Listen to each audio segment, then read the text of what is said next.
Students, welcome to effortless physics. My name is Monika Agarwal और हम कर रहे हैं नीट 2021 के मोस्ट इंपॉर्टेंट क्वेश्चंस। तो आज के हम वीडियो में करने वाले हैं एलसी ऑसिलेशंस और ट्रांसफॉर्मर के क्वेश्चन। ये बहुत ही अच्छे क्वेश्चंस हैं, ऐसे ही क्वेश्चंस आपको एग्जाम में देखने मिलेंगे। ठीक है, चलिए शुरू करते हैं। पहला question, a condenser of capacity C is charged to a potential V1. The plates of a condenser are then connected to an ideal inductor of inductance L. The current through the inductor when the potential difference across the condenser reduces to V2. मतलब पहले capacity दी है C, कितना potential है V1, हमने उसको inductor से connect किया। यहाँ पे बेसिकली डिस्चार्जिंग स्टार्ट हो गई, तो किसी टाइम पे कितना करंट फ्लो हो रहा है, यानी जब पोटेंशियल हमारा V2 हो गया है तब। तो बेटा चार्ज का formula, charge is equals to Q naught, that is the initial charge, into cos omega t. तो initial charge कितना था? Charge is capacitance into potential difference. So initial charge Q naught was CV1 and Q is final capacity उतनी है, potential V2 हो गया। तो cos omega t is Q by Q naught, that is V1 by V2।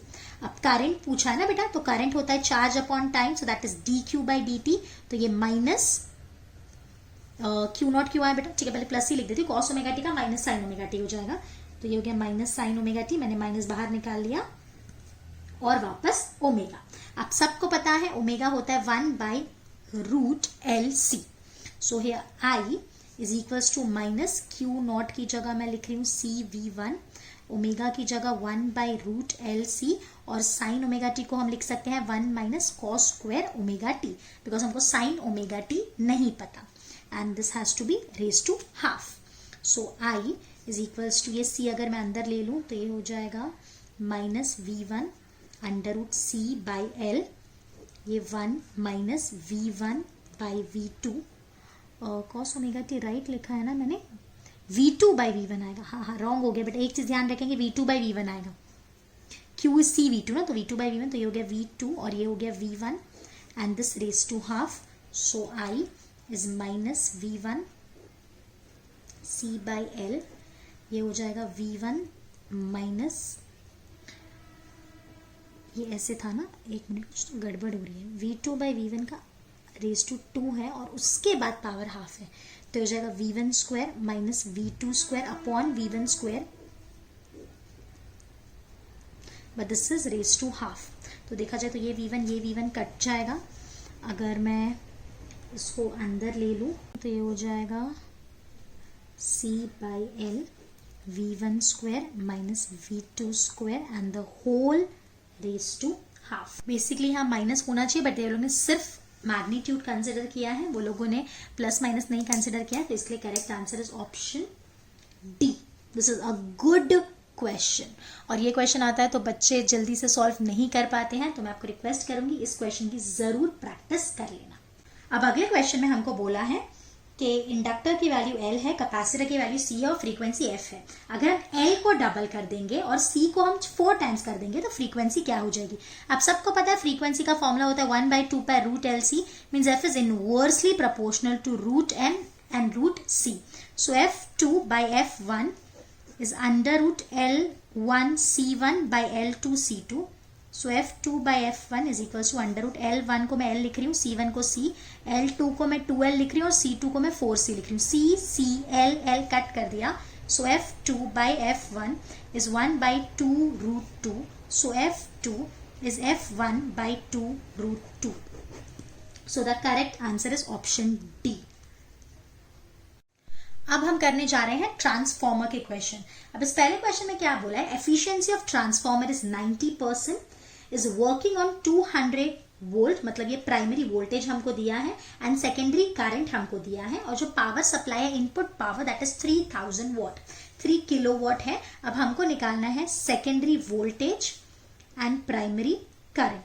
तो अब सबको पता है पावर होता है voltage into current, so input power is equals to primary voltage primary current, तो IP हो जाएगा दैट इज 3000 डिवाइडेड बाई 200, तो ये मैं कट कर रही हूँ तो आ रहा है 15 एम्पियर। अब हमको ईटा दिया है 90%, so eta that is 90 by 100 is P output by P input, which is equals to VS IS by VP IP. ये जीरो कट कर दिया तो ये हो गया 9/10 इंटू VP कितना है 200 into IP which is 15 divided by IS which is 6 is equals to VS.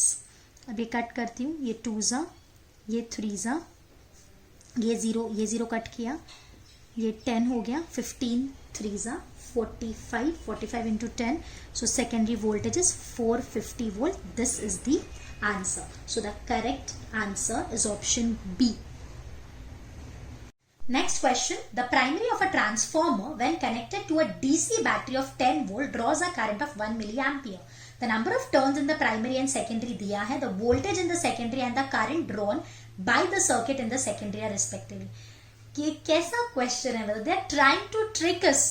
क्या ट्रांसफॉर्मर डीसी पे वर्क कर सकता है? नहीं. So there the answer is 0 volt and therefore no current. So the correct answer is option C. In the next question हमको input voltage दिया है, that is a 220 volt input is applied to a transformer. The output circuit draws a current, मतलब secondary या तो बोल सकते हो output current या सेकेंडरी की करंट आप बोल सकते हो. सेकेंडरी का वोल्टेज आपको दिया है, एफिशिएंसी दी है और आपको इनपुट करंट पूछा है. एफिशिएंसी का formula P output by P input, that is VS IS by VP IP. So 80 by 100 is equals to VS is 440 into 2 upon 220 into IP. तो ये कट कर रही हूं मैं, तो यहाँ पे ये 2 हो जाएगा, ये 2, ये 4 हो गया, तो ये 20 आ गया, ये 0 और ये 0 कट कर देंगे, तो IP आ रहा है 5 ampere. So the correct answer is option T. अब अगले क्वेश्चन में हमको प्राइमरी नंबर ऑफ टर्न्स दिए हैं, सेकेंडरी नंबर ऑफ टर्न्स दिए हैं. The flux link with the primary हमको दिया है और हमको आउटपुट वोल्टेज या सेकेंडरी वोल्टेज निकालना है. तो आपको पता है input voltage can be written as d∅dt. तो Vp हो जाएगा d/dt of phi not plus 4t. तो phi नॉट कॉन्स्टेंट है तो Vp आ गया 4. अब हमको पता है Vs/Vp is Ns by Np. So Vs is Ns is how much? 1500 by 50 into Vp is 4. ये 0 कट कर रही हूँ, ये 5 30 हो गया. सो सेकेंडरी वोल्टेज हमको आ रहा है 120 volt. So the correct answer is option A. In the next question, a transformer is used to light a 100 watt and 110 volt lamp. यानी हमारा जो आउटपुट पावर है वो 100 वॉट होना चाहिए और जिसमें जो सप्लाई है मतलब इनपुट वोल्टेज 220 है और इनपुट करंट भी हाफ है, दैट इज 0.5 एम्पियर. हमको एफिशिएंसी निकालनी है. So efficiency is output by input into 100. So efficiency output is 100 and input is 220 into half. तो ये कट कर रही हूँ तो 110 आ रहा है और यहाँ पे इंटू 100 करना रह गया. ये 0 कट करेंगे. So eta is 1000 divided by 11 is 90.9. So the closest answer is 90%. Now next is a theory question. The core of a transformer is laminated because ratio of voltage in primary and secondary may be increased. No, इससे कुछ फर्क नहीं पड़ता. Energy loss due to eddy currents may be minimized. Yes, this is the reason. कि अगर हम laminate करने से अपने थ्योरी में भी पढ़ा होगा कि जो एनर्जी लॉस होता है एडी करंट की वजह से वो कम हो जाता है. So the correct answer is option B. अब बाकी ऑप्शन भी देख सकते हैं. The weight of the transformer में भी reduce, no. Rusting of a core में भी प्रिवेंटेड, नहीं. ये कोई भी आंसर करेक्ट नहीं.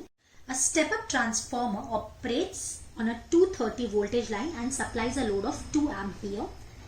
The ratio of the primary and the secondary winding दिया है, मतलब NP/NS दिया है.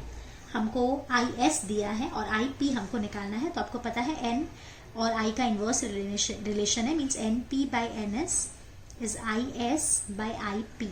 So 1/25 is 2/IP. So IP is 50 ampere. So the correct answer is option B. Next question, the primary winding of a transformer has 500 turns. Secondary has 5000 turns, primary का voltage दिया है, frequency दिया है, हमको secondary का voltage और frequency निकालनी है। तो पहली चीज तो फ्रीक्वेंसी चेंज नहीं होती, तो 50 हर्ट्ज आंसर होगा, मतलब ए या सी में से ही कोई करेक्ट आंसर होने वाला है। और वोल्टेज और इसका रिलेशन डायरेक्ट है, सो Vs by Vp is Ns by Np, so that is Vs is equals to 5000 by 500 into 20। ये मैं कट कर देती हूँ, तो यहाँ 10 आ रहा है, सो Vs मुझे आ रहा है 200 volt. So the correct answer is option C. So that's it in this video. हमने जितने ट्रांसफॉर्मर और एलसी ऑसिलेशन के क्वेश्चंस किए हैं ये आप एक बार कर लेना, और इसके बाद वाले वीडियो में हम आरएल और आरसी सर्किट के क्वेश्चंस करने वाले हैं। Thank you.